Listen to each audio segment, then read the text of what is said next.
Hello, everybody. I am just trying to get my um, phone to be able to show me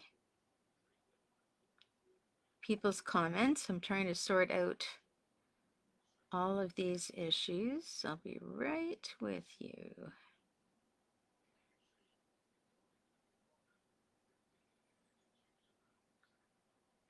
There we go. I've got that. There's comments.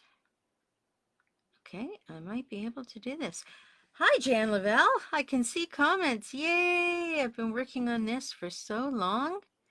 I don't know who else is in there because I can't see past comments, which is interesting.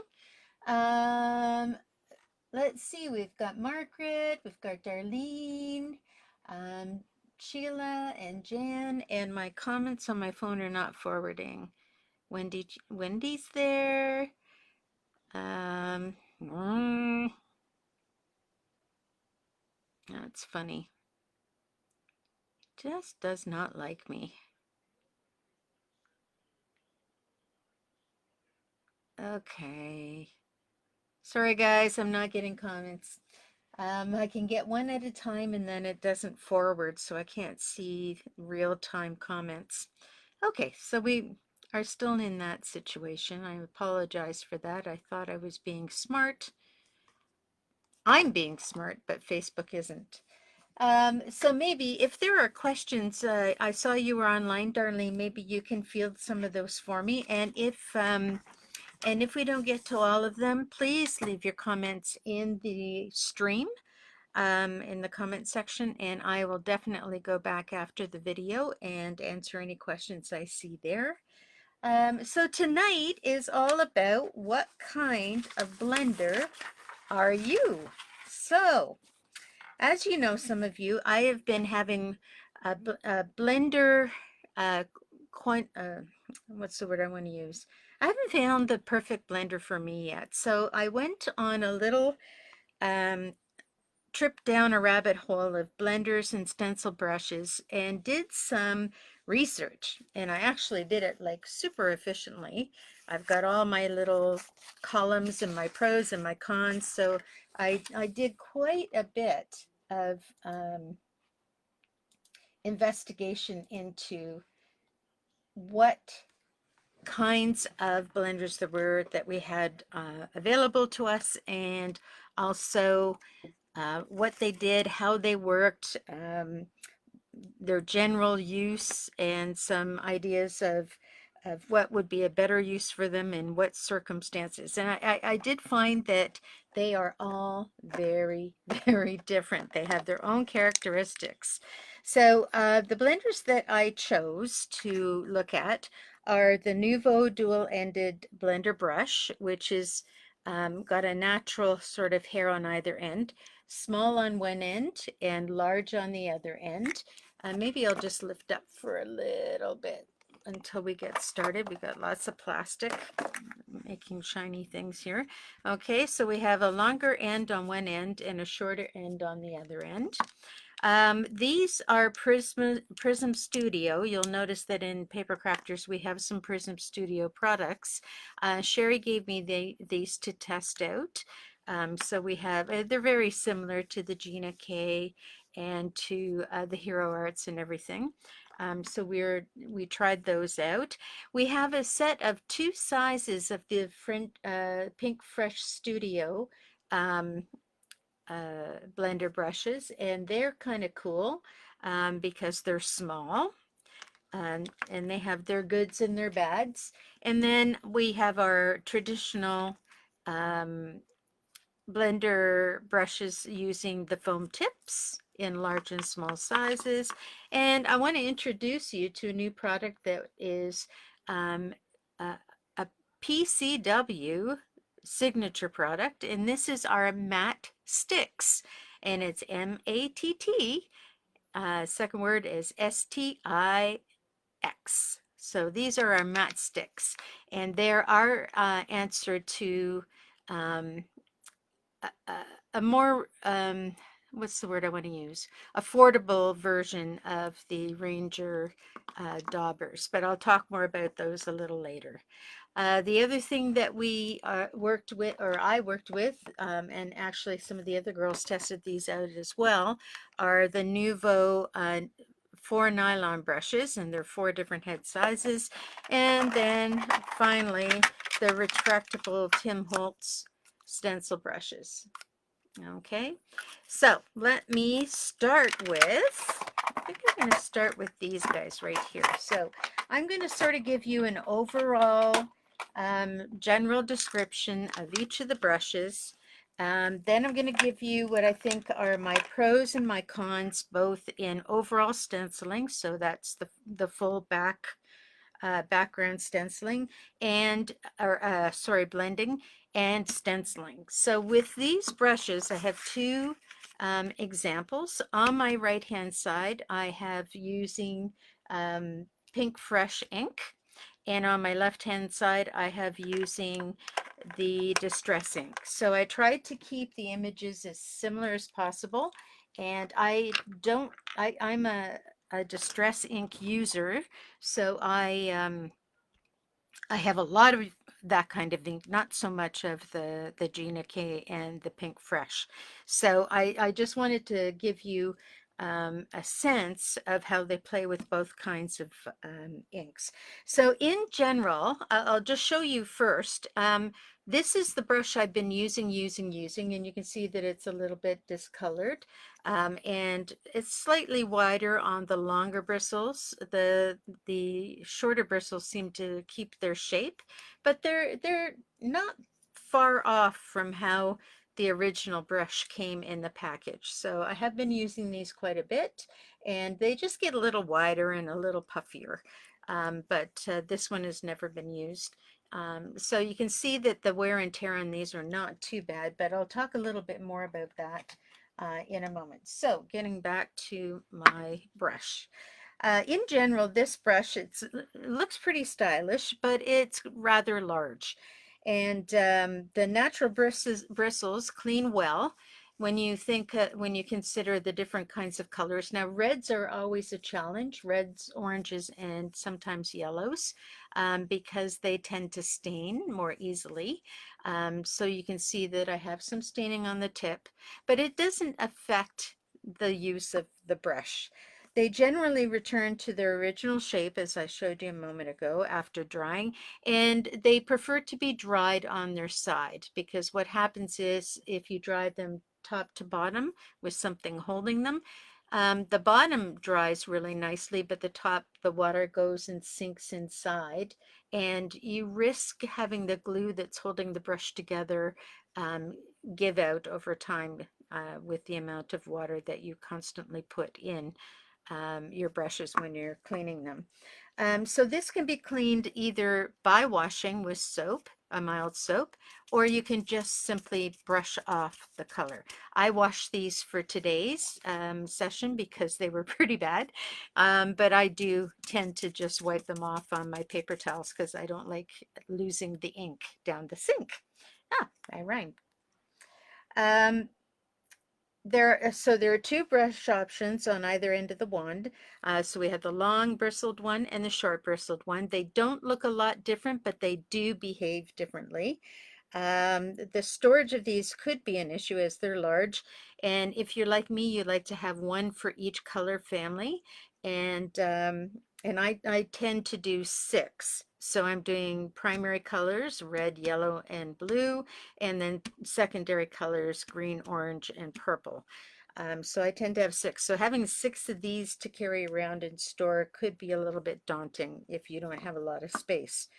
They do show wear and tear when you're using them, and I found that there is some breakage that happens naturally in these natural hair bristle brushes. Um, this is one of the better ones. There are break-offs, but they're not as not in as much abundance as other products that I've used. But there is wear and tear. So eventually you would have to replace them. But you know, seeing as I've used this quite a bit, I feel that it would be a very long time before I feel I need to change these out. All right. So they have a comfortable handle for both holding it like a pen or gripping it on the side. The handle itself is, you know, I'm not going to say it's ergonomic, but it sure is comfortable for someone who has arthritic hands like I do. So I'm happy with that. The smaller end of the brush is surprisingly good for coverage with the stencil. Normally a longer brush length has a tendency to be difficult with stenciling, but because this has a more compressed end than the long end, it seems to handle the stenciling pretty well.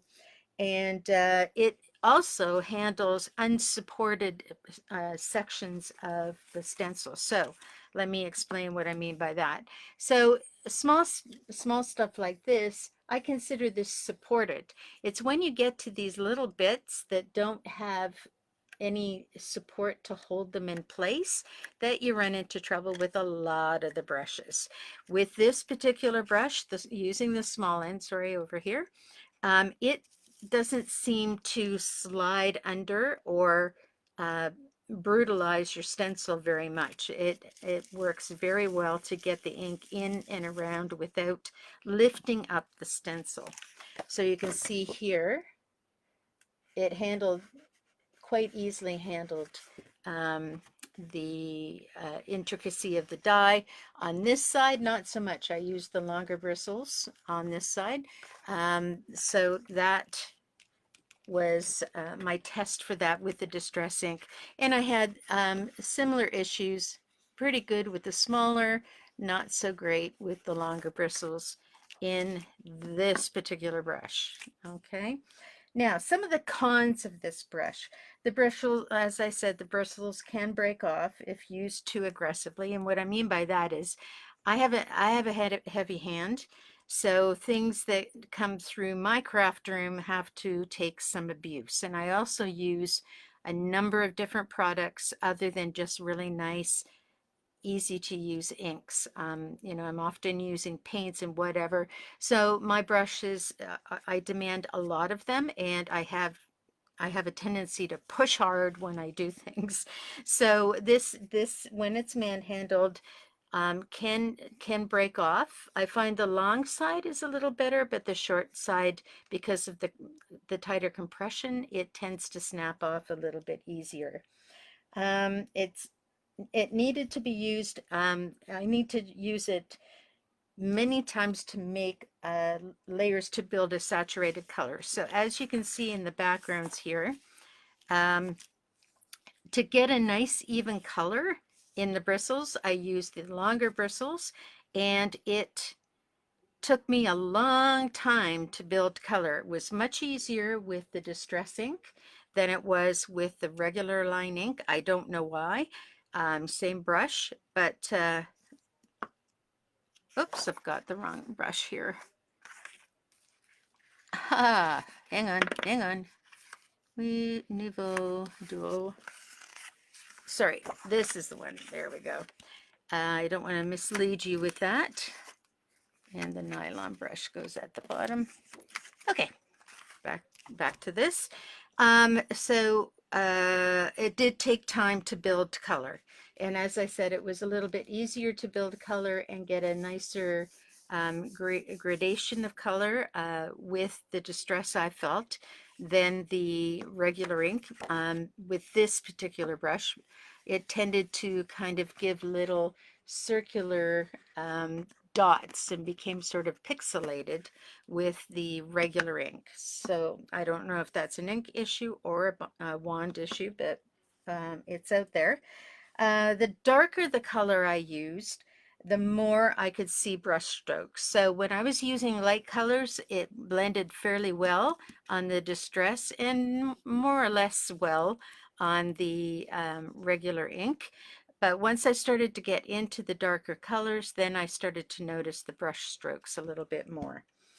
The other thing is it can be abrasive on if you're using mini inks. If you're using the ink pads, you can kind of stick to the middle so it's not that abrasive. And again, I temper that with the fact that I am kind of abusive with my materials. But if you have a mini ink and you're trying to get ink off, it has a tendency, because it is a stiffer bristle, to wear at the edges of your little mini ink. And you'll find that your little mini ink, the little bits of thread will come off it over time if you're too aggressive with it. So you can prevent that from happening just by being a little more cautious when you get your ink off. Now, with regard to stenciling, one of the cons that I found is that you do need to mask. So because these bristles are quite wide tipped, and especially with the long ones, they can go and slip underneath your stencils. You want to make sure anything that's close, you've got to mask that off, because these bristles will go over the edge of the mask, and you'll see, you know, the other color where you don't want it. So if you manage some of those pros and cons, these brushes I think are a decent kind of brush. So that's the dual-ended blender brushes, and they come in a 2-pack. All right, moving to the next one. So our next brush is going to be the Nuvo stencil brushes. So that is the 4-pack. That's these lovely guys here. And these, I got to tell you, are beauties. They look lovely. They have a nice weight to them. And they have many different characteristics, being that they are a nylon brush. So here are my examples. A little bit better cover. As you can see, the cover is a little bit better with the regular ink. I know that I'm looking at my camera and it's not showing much of a difference, but it definitely is a difference. Whoops, sorry, I pulled the wrong ones. I have these backwards. Nuvo nylon. Okay, so here's the Nuvo nylon. Same thing though. All right, so you could get a deeper color with these brushes. I did not use the 2 big brushes. I used the 2 smaller brushes in my test. In general, the brushes are stylish, but again, we've got that big factor. The nylon bristles clean well. As you can see, they stained a little bit with the red and a little bit with the green, but you know, I didn't force wash them. I brushed them out, and they cleaned. As far as I'm concerned, you can't get any of the ink off, and that means clean to me, but they do stain because they're white tipped.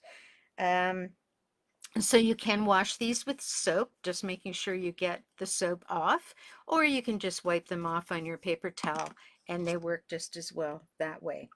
They return to their original shape. I did not use these, so as you can see, the brushes return to their original shape quite well after drying. There's 4 options, so that gives you a lot to play with. As I said, with this stenciling project, because the stencils were small and the papers were small, I kept to the smaller brushes. The width of each brush is different from each other, so you're going to get different characteristics depending on what brush you use, and that can affect the results of your work. So these are the 2 I used. I did not use the 2 larger, so I won't be talking about those. Now, storage for these, you know, if you're a person that likes to have those 6 colors, how do you decide which color goes to what brush? And seeing as all 3 brushes have a different characteristics in application, if you had 6 of the same brush, you would need to have 24 brushes, if you know what I'm saying. So each color would have a set of 4 brushes, depending on what technique and what materials you're using. So right off the bat, that is a little bit daunting for storage and for your wallet. You could stick to a set of 4, but then you have to make sure you clean them every time. So you're not going to have one color per brush. You're going to have 3 different sizes and characteristics in one set, and you're going to wash it between uses. And that can or may not be a fun thing to do because you want them to be dry for your next application. So a little bit of a quandary as to what you would do with those. And just the basic storage of these, I think was my biggest issue. Like, where am I going to store these? They're very large. I would need a fair size container. Now I know Totally Tiffany has a lot of containers that can handle these well, but if I get more than one set, I'm starting to run into space issues. All right, so these brushes also will show wear and tear, and I was a little disappointed because the bristles can come loose. So as I was working with them, it wasn't so much that they were breaking off like they would with a more natural brush, but the actual hairs were coming out of the brush. It has stopped since I first started using them, so I'm hoping that it's just because they were new and there were some loose brushes in the manufacturing or bristles in the manufacturing that didn't get removed before the set was sent out or packaged. So that's what I'm hoping, but just know that you may find some loose hairs coming off of your set when you first use them, and I'm hoping it's just a temporary issue. All right, so the pros. So these guys are more like paintbrushes to me, and they apply more like paintbrushes as well. So the larger, the bigger the brush, the floppier it is, the smaller, the thinner the brush, the stiffer it is kind of the basic characteristics. The motion when you're using them to apply the ink, using them like a brush to apply the ink. So you have your stencil here, and you're actually going to brush it like you would brush ink. Actually works better. Doing the stencily thing where you go around in circles doesn't seem to really work with it. It doesn't really like that motion. So when you charge your brush and you put the color down, using it like a brush in a brush-like motion seems to work the best. I think these would make awesome paintbrushes, and at some point I'm going to switch into that gear with those. What else do I have to say here? They clean up very well. Nothing sticks to them because they're nylon, first of all. But there's a con to that, and I'll explain the con in a moment. In terms of stenciling, as far as pros, I really didn't get any pros any different than the stencil brushes in general that I tested tonight. So I can't jump and say, oh, these were really good. Whereas I can say this is actually, it handles stenciling very well. These guys, not so much. Okay. So these guys, in terms of pros, I'm hesitant.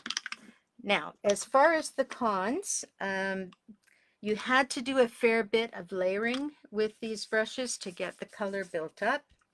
It was hard to keep the ink on the brush, and I think that's because it's nylon and it doesn't want to, there's nothing for it to stick to, whereas these guys kind of absorb a little bit of it, and then you can wear that ink off the brush onto your paper.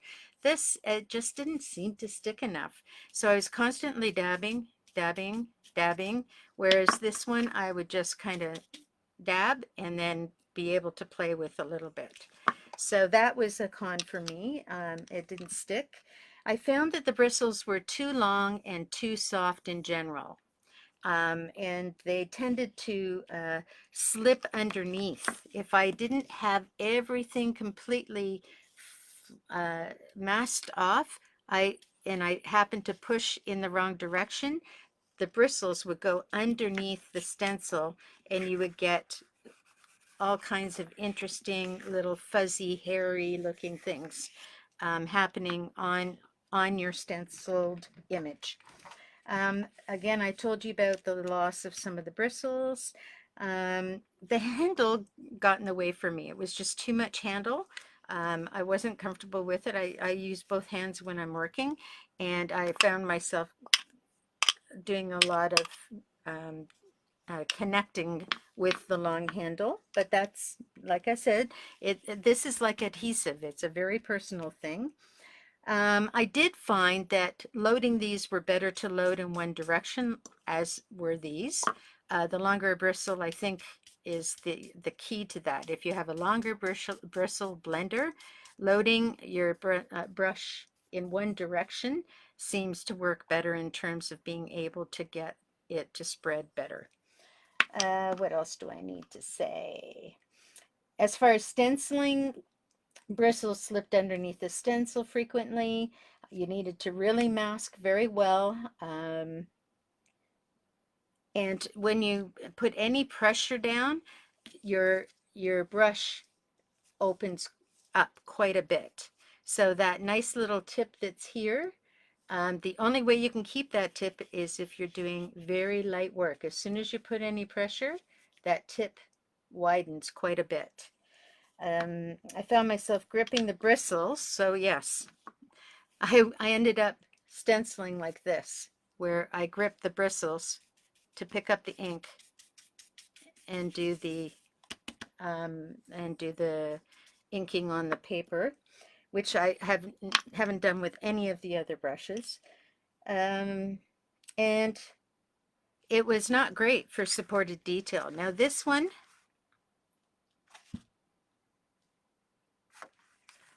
Nuvo Dual blending brush. There we go. This one is the Nuvo stencil brush, which is what I'm talking about there. It was very fuzzy. I had a lot of trouble avoiding the long bristles from sticking underneath the stencil and getting a clean stencil. So that's it for our Nuvo brushes. But like I said, I'm an aggressive, I really attack my work. So these may work well for you.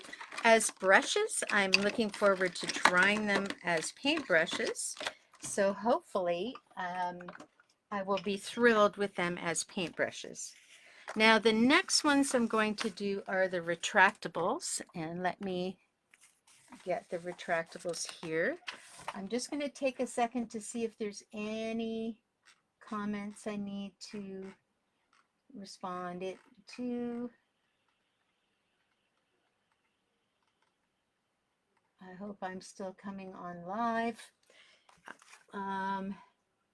All right, so now I'm doing the distress retractable. I'm going to have to look at this better because I messed up the examples of the other. Okay, distress retractable.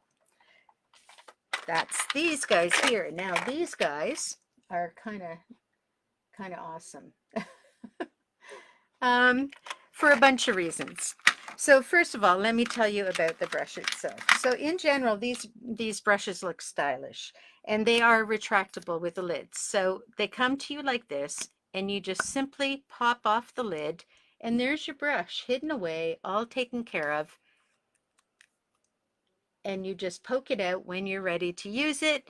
And when you're ready to close it, you pull up that neck again, pop the lid on, and your bristles, are like new every time. I have used these over and over again, and look at how tidy those bristles are. And it's all because of this little mechanism that keeps your bristles neat and tidy, and it protects them, and it prevents them from getting splayed open like this one is becoming. So that is kind of neat. They fit comfortably in the hand, so I find that I can use this as a pen in a pen motion, or I can just grip it in my palm and move it in the same way. I find these good for my arthritis, so that was a good thing. The natural bristles can't clean well, but you'd never know because I don't wash these at all. Maybe I have one that's washed. Nope. These I just wipe off on my paper, or my paper towel rather, because I don't like to waste ink. I don't think I have a washed one. So they're all just, I just wipe them off and use them for a different color. I'm sorry, I hope I'm not going too off the screen. Let's raise a little more and bring in a little more light. There we go. They clean well. They return to their original shape after drying. They can be used in many different bristle lengths. So this is the cool thing about these that I really like, is if I want a tight compression, let's say I'm doing some really intricate work here and I don't want my bristles to get caught underneath, I just simply move the head up and that's where I grip. So I have my thumb gripping across and my finger gripping across those two pieces, and then this is nice and stiff. So when I'm doing my stenciling, it won't splay and slide underneath where the longer bristles may do that. So that's a cool thing about this. So you have the ability to make them long and short however you want. And of course you want them more splayed for when you're doing the blending and less splayed for when you're doing the stenciling. 7 brushes, so that's your 6 colors, primary and secondary, and black, fit into one of your Tim Holtz mini ink storage containers once you've taken that plastic thing that holds the inks out, and it's a perfect container. Really great for travel. With proper maintenance, they don't seem to show much wear or tear. I imagine if I was really brutal with these, I could probably end up with the same situation I had here. But I find that just this whole idea of it being protected in the tube from damage just sitting around in my bag, it seems to keep them looking new, other than the color that's at the end. The brush is literally in great shape for the many years I've been using it. All right, so pros about this is it can retract and compress longer and shorter to make tighter brush head or a longer brush head. When it's like this, it is easier to get saturated color as well. So if you tighten it up and you want to go dark, tightening it up lets you go dark right off the bat. If you want it to be subtle and a little more pastel-y and more blendable, then I would use the open part to do that. What else do we have here?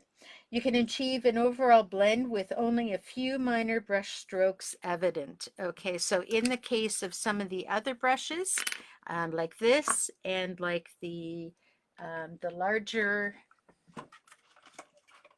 handled ones, the brush strokes more evident than this, but you still do have sometimes you still do get brush strokes, but they seem to be less than these two products. Excuse me. And if I took more care, which, you know me, I just throw myself at my work. If I was more careful, I'm sure I could do it with even fewer brush strokes. When it comes to stenciling, I've told you about the compressing. It makes this a really surprisingly good stenciling item. Like if you look at the two stencils here, there is no bleed out from underneath, and it handles all of that detail really well. And you don't have any fuzz or anything underneath. Again, remember, I did it with a tightened end. Okay. And I find it better at the unsupported details. Like there is not even a problem with any of these details. There's no slippage, no hazing, nothing. So that was really good to see. Now the cons. So sometimes, like with the natural bristle on this one, the bristles can break off if you're too aggressive. You need to use more layers to build a suitable saturated color, but not as many layers as it took for both of these products.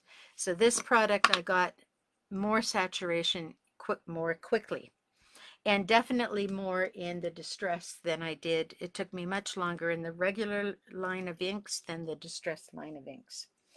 Uh, the darker the color, the more you see the brush strokes. So if I went dark, I would see more brush strokes than if I started off and just worked with pale color. It can be abrasive to your mini pads, again, like this can. If you are doing like swiping around it instead of going right in the center, or if you have a regular pad, it's fine. The one thing about using mini pads with this, if you're going to load your brush, it's best to keep it on the short when you're doing the loading, because then all the ink is going to the tips. If you load with it more open, then ink is going down into the tips and it forces you to have to press harder to get that ink off. So you don't really want to do that. So you want to keep it short when you're loading on your ink pad, so it's all sticking to the tips, and then that way it comes off easier. Um, Again, when you're stenciling, because this is a wide-ended bristle, you need to make sure that you mask. And with this one, masking just a little bit where things are very close. I didn't mask the edges here, and I didn't get any overplay. I just masked where these other details were. But I found that when I had the brush compressed, it was easy for me to stick within the stencil so that I didn't go over the edge and get any on either of the images. So it's all a matter of control, but masking well is probably a good suggestion. All right, so there we go. Put those aside. Now the next one we're going to do is the little new Pink Fresh, oops, mini stencil brushes. So there's two sizes. I only use the larger of the two.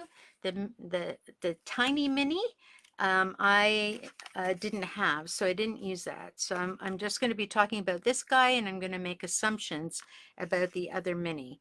Okay, so here we are. So right off the bat, you can see that there is some cons with using this brush. So let me talk about the brush in terms of its general properties. So these brushes are sold in multiples of 6, so that could be one for each color, which solves the problem right there. You've got one for each color, and they're white handled and white bristled. So there's some cons about that. The white bristles clean well and can be brushed off, or can be brushed off on a towel.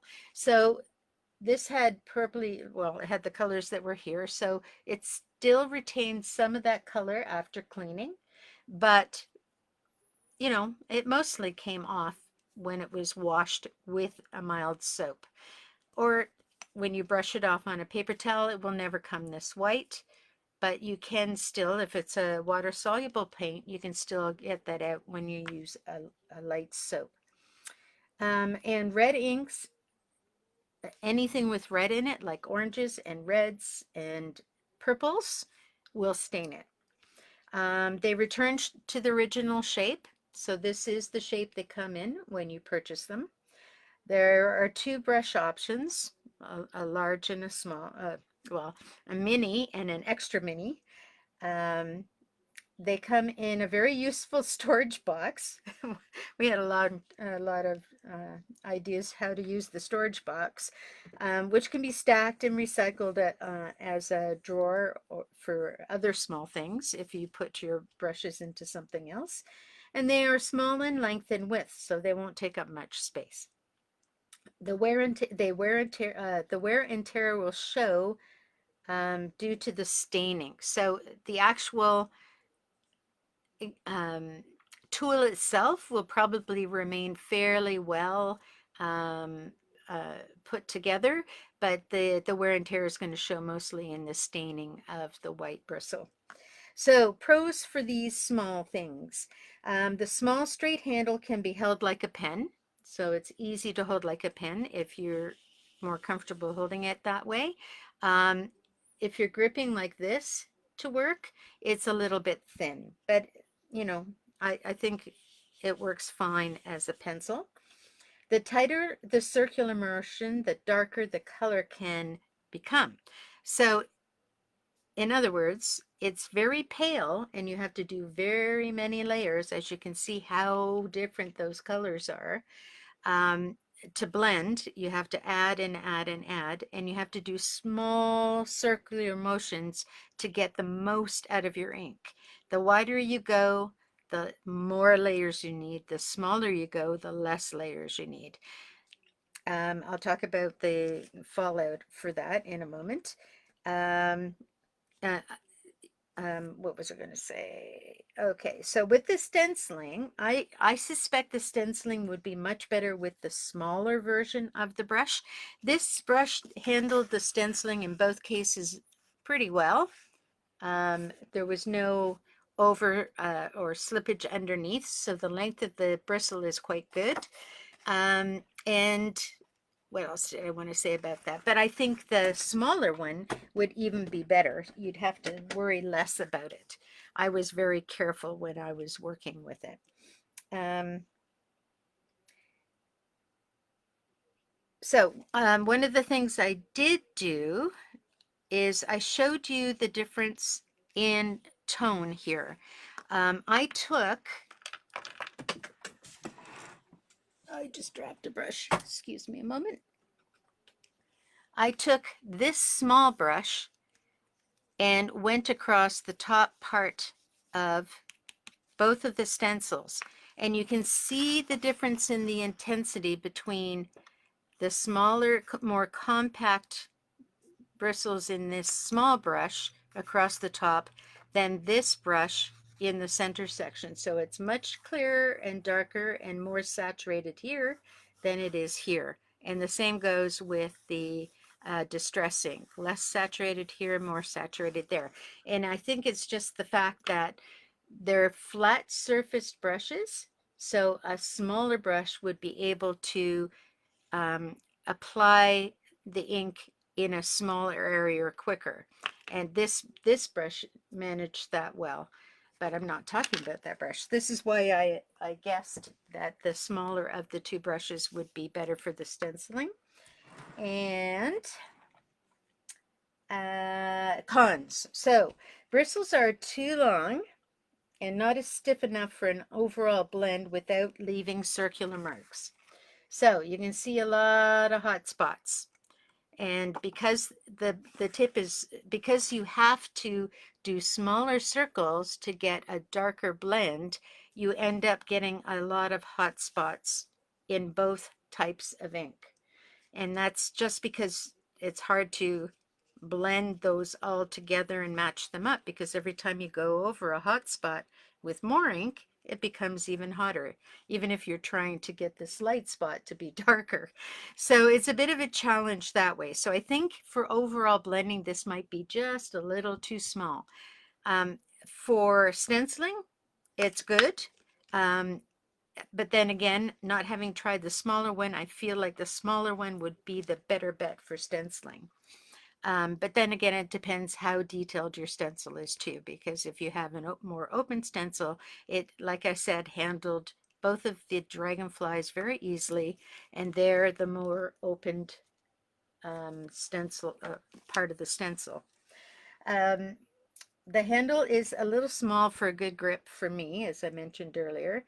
I had to load the brush in one direction like a paintbrush, and I think again it's because of the length of these bristles. So when you're loading it, you have to load it as if you're brushing it, as opposed to circular. You load it to brush it, and then it seems to be able to grip more of the ink to cover. Required quite a few layers to achieve a saturated color. The brush has to be perpendicular when you're doing stenciling, because if you are to the left or the right or the up or the down, it slides underneath the stencil. So you do have to use that flat surface flat on the stenciling.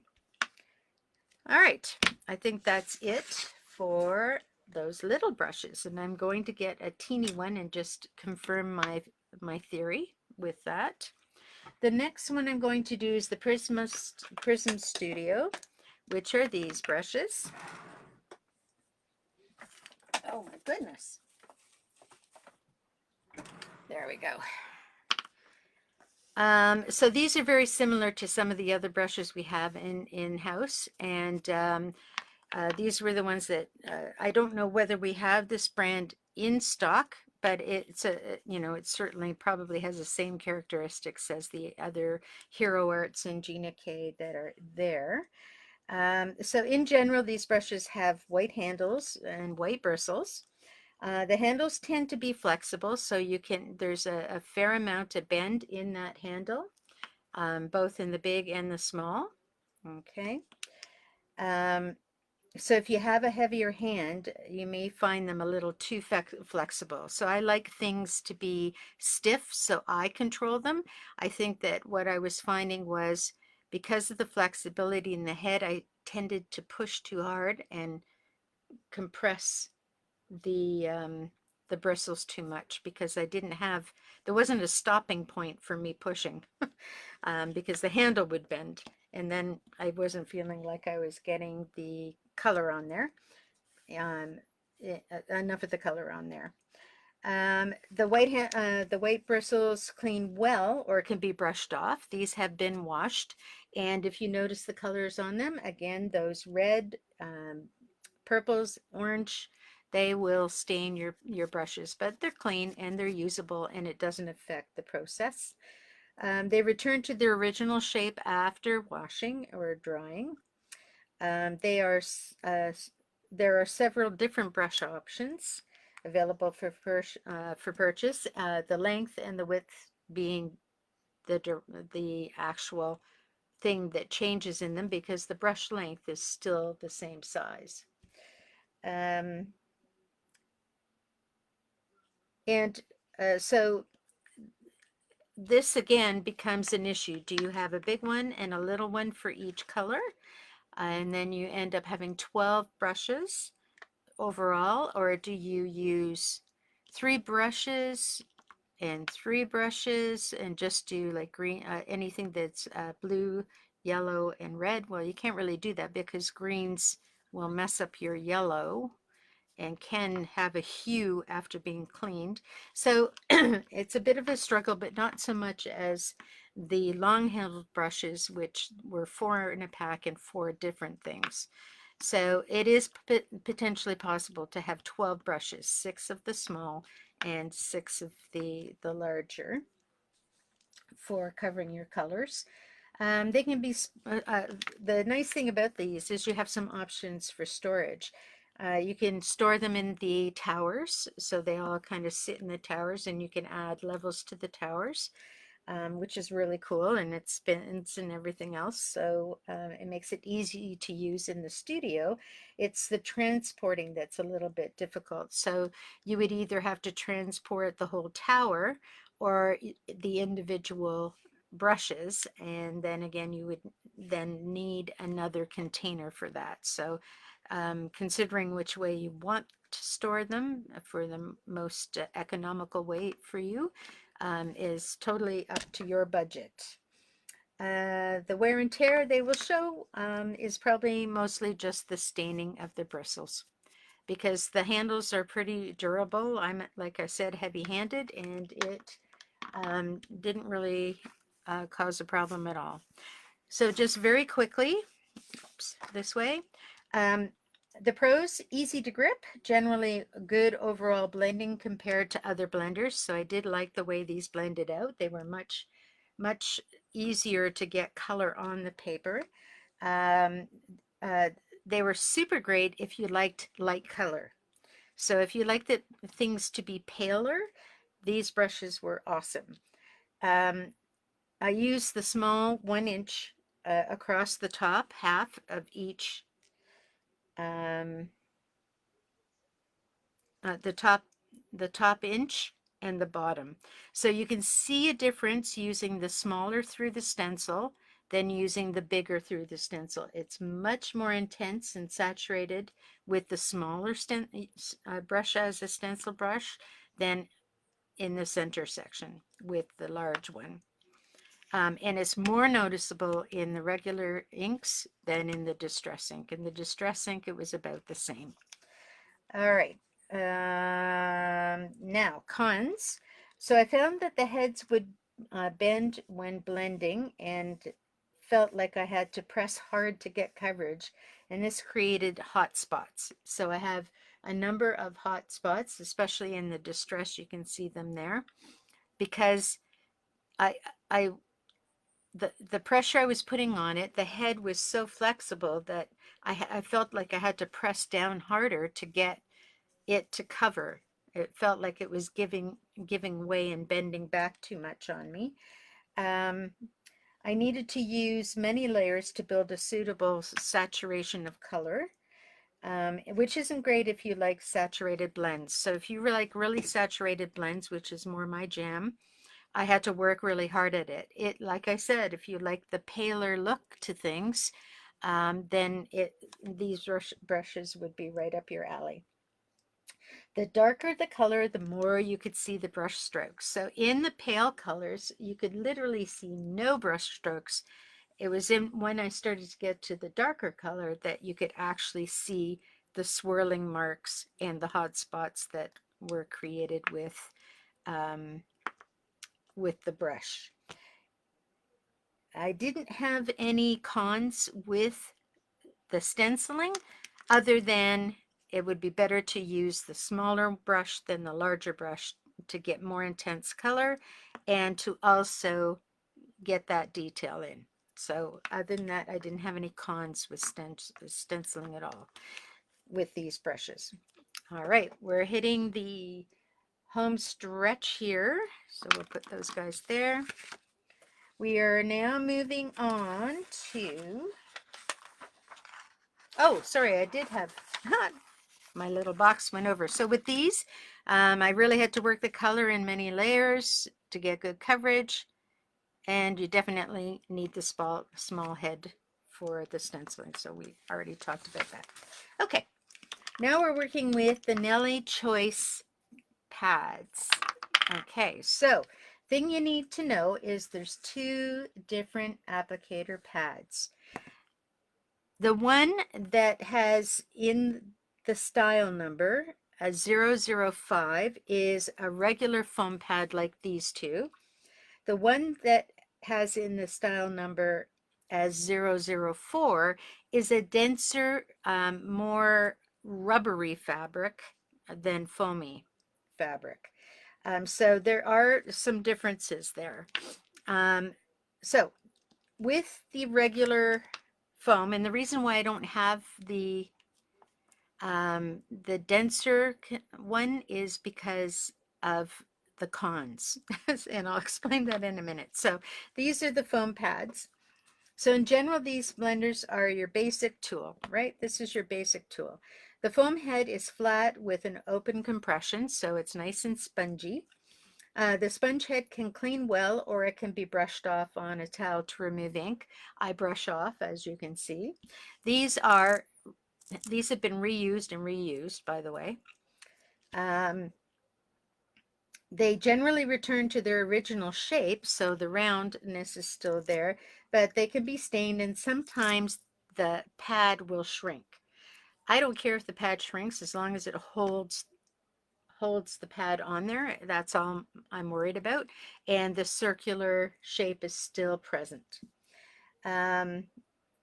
With one blender base, you can use multiple heads. So all I have to have here is 6 of the foam heads and one blender. So in terms of storage, it's easy because you can store 6 of these little guys in a little baggie with its brush, with its blender base, and it's super easy to carry around. It can be just in a Ziploc bag. They will show wear and tear with use. And you should be able to get many uses from them, but eventually at some point they start to biodegrade and you will need to replace them. But I got to tell you, this one, oh, how old is this one? This one is very old. Um, I would say that this one is probably 20 uses now. Now, mind you, I don't do backgrounds. I would use this one for stenciling because it's so tiny, or for doing distressing. But it's been a long time.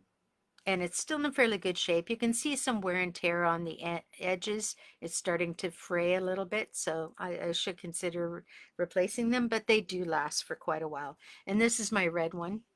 And you can see some biodegrading happening in the, I don't know if you can see it. No, we're not focusing well, but it's starting to come apart a bit. So they will need replacing, but as you can see, that thing is shrunk and I can still use it, and I still have a circle on the top. So in terms of economy, those are awesome. Now, the pros.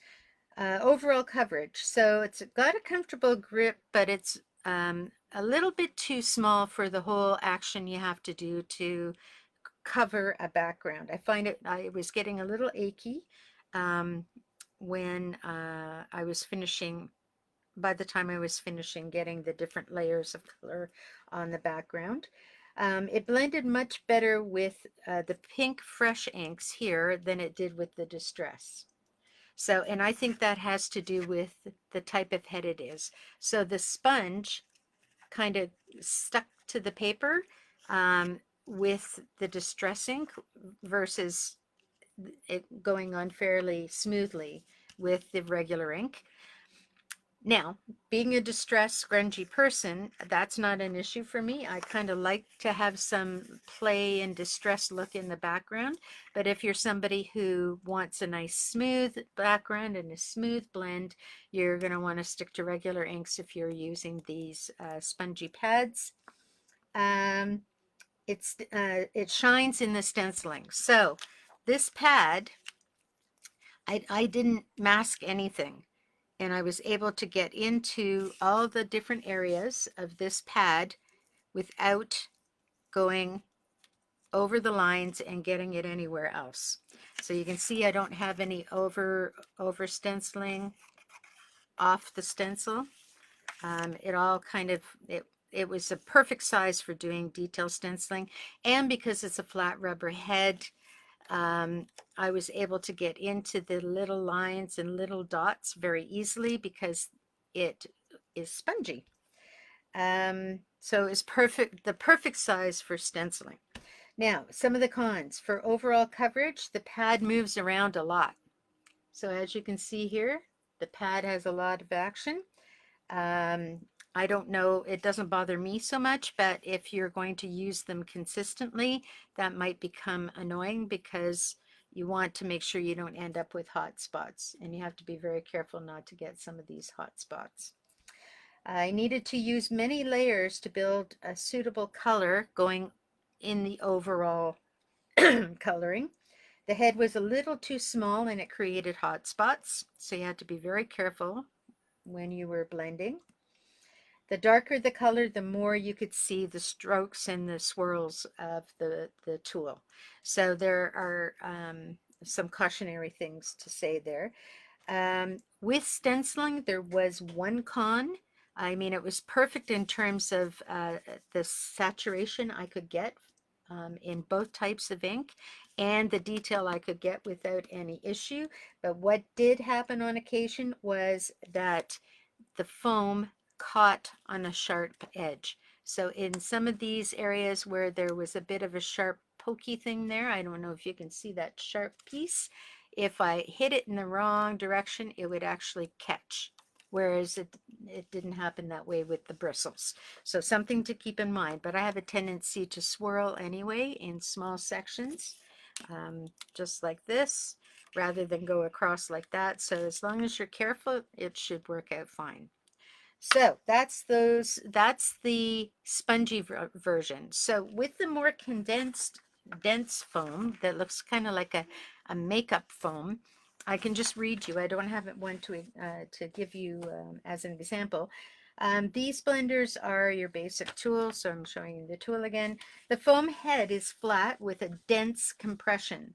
The sponge heads clean okay, but they tend to retain soap and are hard to clear. So where these foam, you can wash with soap and the soap comes out. With the denser foam, it seems to hold the soap in there.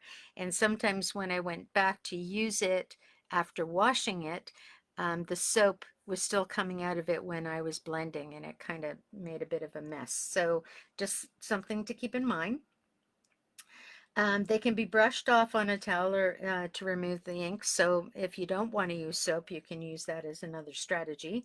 They generally only last for one project as the foam comes apart after friction on the paper or the ink pads. And that was the biggest drawback of those.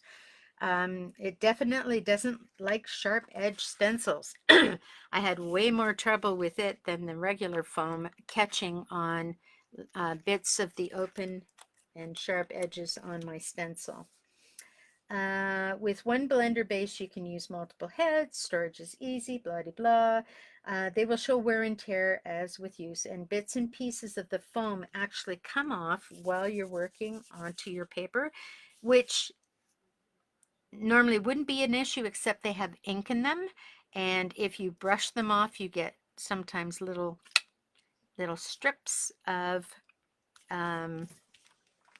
ink, like a little stripe. So here is the difference between the dense foam and the regular foam. So you can see that there's quite a bit of hot. It's stuck really badly. It's the foam stuck here a little bit, but it really stuck badly on this one. You could get much denser color. Look at the intensity of the color. It's much more intense than the foam. However, you also got a lot of hot spots. Look at the darkness down here. It was very hard to get an even spread. And I found that with the regular ink, I got this sort of hazy, dotty effect, whereas with the Distress ink, it laid much smoother. So when I look at these, my taste, I gravitate to the bottom two, which is the regular foam.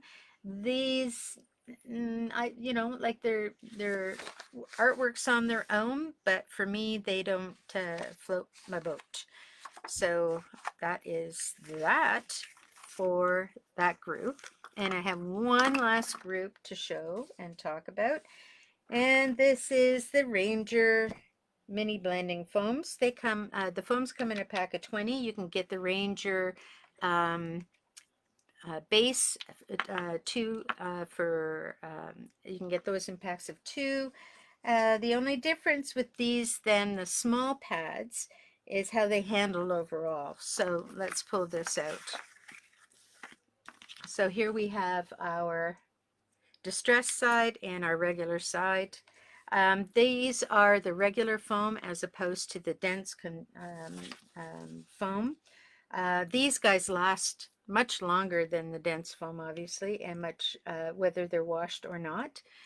You can use them over and over. These have been washed many times, and if you look at them, these big guys haven't shrunk. It seems to be only the little ones that shrunk, and or that shrink rather, and they. Oh, the other thing is they fit perfectly inside a mini Distress ink. So in all of my Distress inks, I'll show you the one that's supposed to be in here. So in all of my Distress inks, I put the pad upside down with the foam up, right in the bottom of my pad, and you've seen this before, I'm sure, and they live inside the little, oh, that doesn't have one. They live inside their little container. And it's a great way to store them. You don't have to have the pads floating around. All you need to have is 1 or 2 of these guys to play with. Now, I haven't have lots of these because I sometimes am using more than just 2 colors, and I don't want to keep switching them out. But but you can just live with 2 of these, and then all of your inks have the pad underneath. So storage is a much better thing. What else did I want to say? I think the combination of these little guys and these big guys seem to be the best option for me. The dome pads are a maybe for me. They're a little smoother than the flatheads, so they do blend a little bit better than the flatheads, especially when starting an overall blend, but it's not significant enough for me to want to switch into doing the domed completely. I'm still old school and still loving these guys. Um, and the domes are also a little bit denser, but again, not significantly different when using stenciling. Oh, that's a lie. So not significantly denser in terms, like the density doesn't sort of make that much of a difference in terms of doing the playing on the overall. Now, where the domed ones do make a bit of a difference is when you're doing stenciling. For some reason, well, not for some reason, it's kind of logical. With the flat mat, you're sitting flat on the paper and pushing the foam around, and sometimes it has a hard time getting into that corner. So what you have to do is make sure you mask well in order to push it over through that corner and onto the masked area beside it. With the domes, they seem to get in better. So if you're doing stenciling, domed, I could recommend dome for the stenciling part of it. Now, I'm pretty much finished. So for me, my faves are these guys and these guys. I don't know. You know, it's not a Ranger thing or a Tim Holtz thing. It's just a practical, easy to use, easy to store, easy to take with me kind of situation. And I get the results I'm looking for, and I'm, you know, that grunge distressy person who is okay with a little bit of action happening in my backgrounds and stuff. Now, what I want to point out is I've got 3 more things to say, and I appreciate you all hanging in to the very last minute here. I know I've gone over a bit. So you can buy 2 of these guys for $9.99, and they come with 4 foams. Or PCW has their new product, and they're called matte sticks. So the matte stick works very much the same as a Ranger dauber. You just got to make sure you get it in the center, okay, for doing the same purpose. Guess how much one of these is?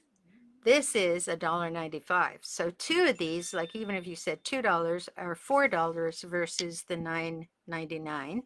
And then the small one fits the small foams, except this one is shrunk a little. So let me play with that a bit. There we go. And again, you can do your daubering as well. And these ones are $1.75.